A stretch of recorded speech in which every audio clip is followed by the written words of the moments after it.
Hi. I we still haven't changed our clothes. It's been 5 days. We decided we thought we could probably squeeze out maybe one or two more. So we'll see how it goes. Having too much fun. It is. I'm really Wonderful. loving this. Thank you, I'm sis. loving it too. So lesson 33, there is another way of looking at the world. Today's idea is an attempt to recognize that you can shift your perception of the world in both its outer and inner aspects. A full 5 minutes should be devoted to the morning and evening applications. 5 minutes. I don't know. That's asking a lot. Well, there is another way of looking at the world. Can you sit there for 5 minutes? Yes. Yes. Yes, I can donate 10 minutes to Jesus. Yes. And Holy Okay, Spirit. Yes, I right. can. Morning and evening, Mm. right? Okay. There is another way of looking at the world. And basically what he's asking us is open our mind, yes, but open our heart. Because this is really not just an intellectual pursuit. This is a heartfelt desire. Yes. Like, Yes, it is.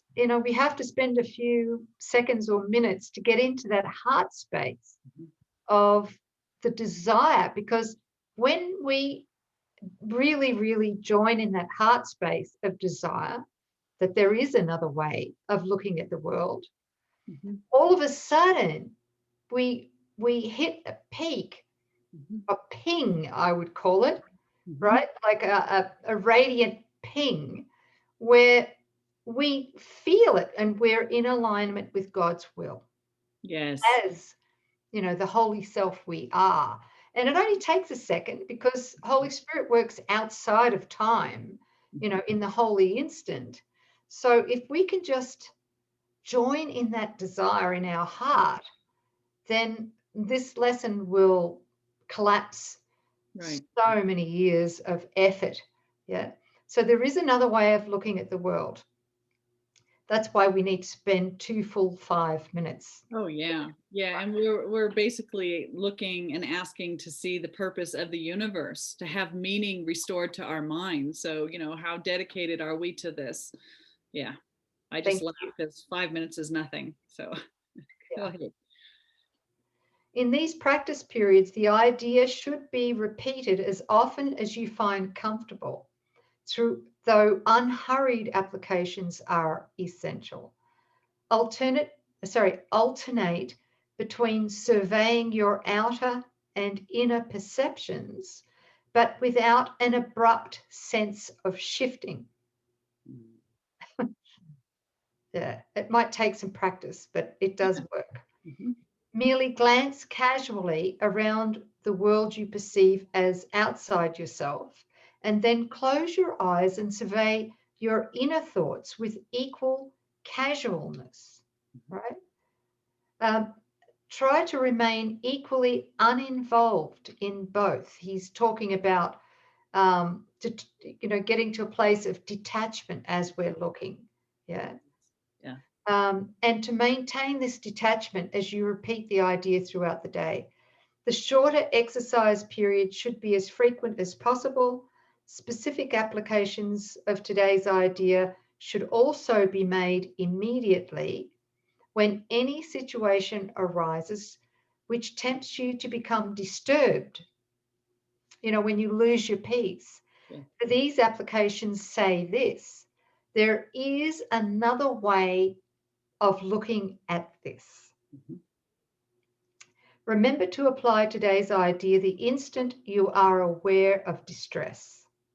It may be necessary to take a minute or so to sit quietly and repeat the idea to yourself several times. Closing your eyes will probably help in this form of application. He's also including the inner stuff that's happening, the inner turmoil, feelings of unworthiness, feelings of guilt, feelings of anger, whatever. Right?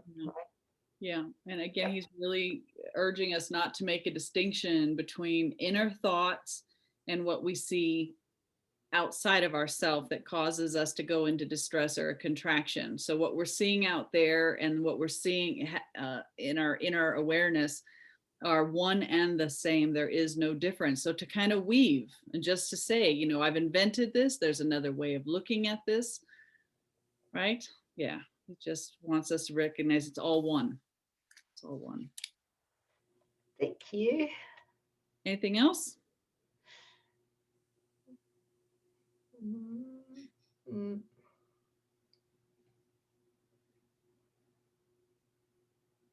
Gratitude. That's all I'm hearing. That's huge. Gratitude.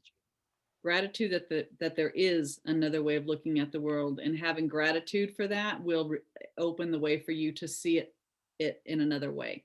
I have found. Yeah. Thank you, because gratitude reverses the way we are thinking. That's the cause. Right. Yes, because you can't be fearful and in gratitude at the same time. So if something's causing you distress, to be grateful that there's another way to see this and desire to see that. Wow, that's, yeah, wonderful. There is another way of looking at the world. Thank God. Lesson 33. Thank you. Very, very helpful. Yeah, thanks, sis. Bye. Bye.